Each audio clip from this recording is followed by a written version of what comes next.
What's going on, guys? Kevin here, back again with another video on the 6th Streets YouTube channel. For those of you who are returning, welcome back. And for those of you who are new, be sure to stick around, and if you like what you see, subscribe. Today we have another update and actually build video on the Toyota Supra. And it's been a while since I've been able to make one on this car, but I'll explain that in a second. And also, before we get to that, I apologize for the minimal uploads recently. Been busy with school and a couple things out of school, so I haven't really gotten around to making a video on the car, but what better time to make one than today? So you guys are probably wondering why you're looking at the car with the spark plug cover off, coil packs taken out, spark plugs taken out. You're probably wondering what the hell's going on that I did all this and I never actually put everything back in. So I'm going to explain that right now. I had taken it out one night over to Edison's crib, and I actually had, as soon as I was leaving, I turned on the car, and shortly after, it started idling kind of weird, like up and down kind of, which it sounded almost cammed, but I'm not cammed, so I know my car shouldn't be doing that. So I turned off the car, and sure enough, we take everything out, and we see a pool of fuel stuck right inside of cylinder number 1. You won't see it now, obviously, because this happened like a month ago. So injector number 1 got stuck wide open. We would turn on the ignition and see if the fuel would just stop dumping straight into the cylinder when the pumps would eventually turn off and they were primed. We were checking that, and actually they would all stop except for cylinder number 1. The injector for cylinder number 1 would just keep flooding it with fuel, and it just wouldn't actually stop. So yeah, now we're here, and we're gonna be replacing all 6 injectors. So yeah, it's bad news in the sense that I haven't been able to do much with the car, haven't been able to make videos, enjoy myself, do anything with it really. So sucks in that regard, but let's get to the good news now. As you guys can see, I got tools out and we got boxes. That's an extra box, but boxes. Alright, so let's get to box number 1 here. As you can see, Aeromotive. Actually, that's another thing before I open that. That wine that I had in the car that I had shown you guys before in one of my previous videos, that actually wasn't even the regulator. I changed it with one that my friend gave me that was working properly, and it was not leaking fuel. My old regulator was actually leaking fuel from the top. The gasket wasn't sealing properly. So we changed it, it stopped the leak, and the car actually ran better, but the wine continued.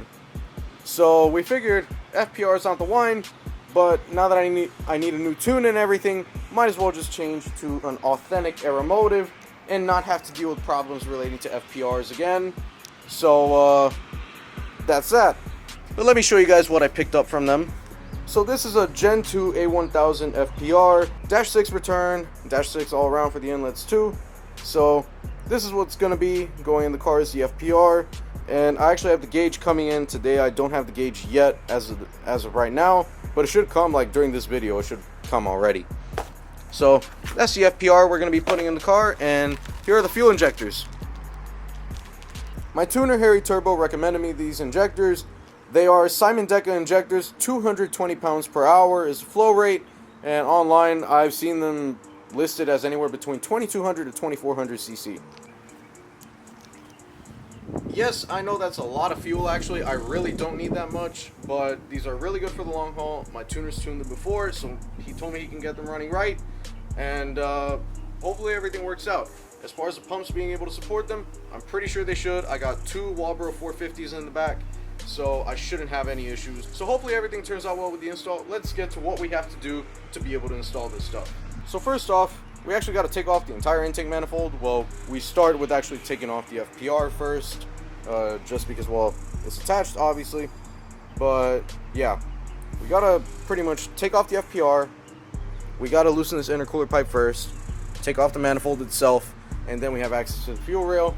Take out the fuel rail, put in new injectors, and then put everything back together, and yeah, then we should be good to run. Well, not shortly after. These injectors probably won't even want to idle as soon as I put them in, simply because of how much bigger they are than what I have right now. I have 750s in this car right now, which are about 70 to 80 pounds an hour, I believe, something like that. So 220 pounds an hour is a big difference. So definitely it's not going to idle properly. I'm going to have to get Harry to come over and give me a base map to be able to move the car around. But other than that, everything should actually work. Oh, also I forgot. I got to go buy some spark plugs first before trying to start this car up. So I gotta buy spark plugs, put that in. I also have shrink wrap for the coil packs from Drift Motion coming in to extend the life of them a little bit. That should be it. We fire it up, and if it fires up okay, we change the oil right after, and I got a running car.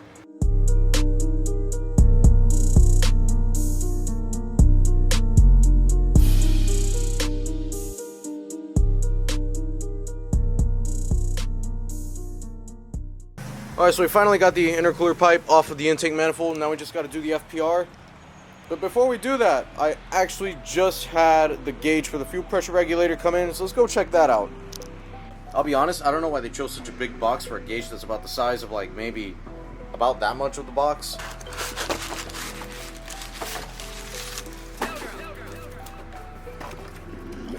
Yep, there it is. All the way inside. Alright, so this is the FPR gauge that we're going to be using for the regulator from Aeromotive, for the Aeromotive regulator, of course. So when I finally get around to installing the regulator, we're coming close to that, I'll put this on. But for now, we'll continue with the disassembly of the manifold.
Alright guys, quick update. As you can see, the intake manifold is finally out. The camera died while recording the removal of the intake manifold. Either way, it took me a while just because, well, I hadn't done it in a long ass time, and plus it's my first project car, so it's only the second time I've ever had to do that. But yeah, we finally got it out, sitting right here. So now that we got the manifold off, it's finally time to start messing with the injectors, installing these Simon Decas. But yeah, gonna have to take out the rail, disconnect all the injectors, and then we should be able to put these new ones in. And who knows, maybe we might end up assembling the whole thing tonight.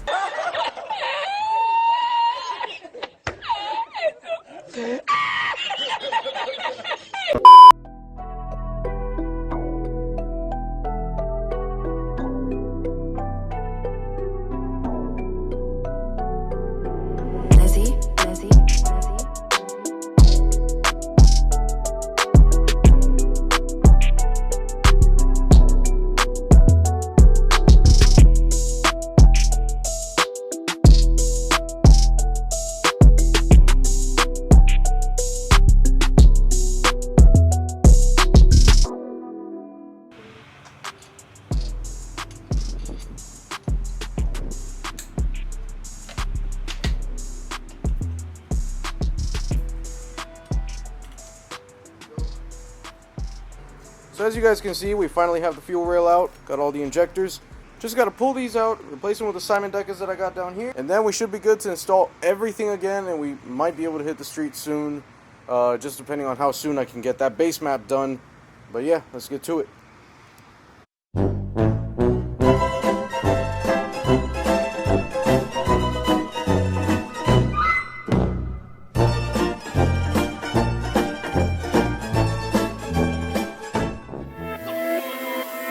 Everybody get smoked, dummy. Everybody get smoked, dummy.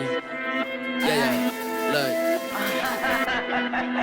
look, I'm aiming straight for the jugular, fuck it up. Everybody finna talk what they want. Know that they stating the formula for me, but I talk a lot when I gotta be blunt. Ain't talking fast when I send it text out. Check the connection and lead the rest out. Speaking into this shit, got the best.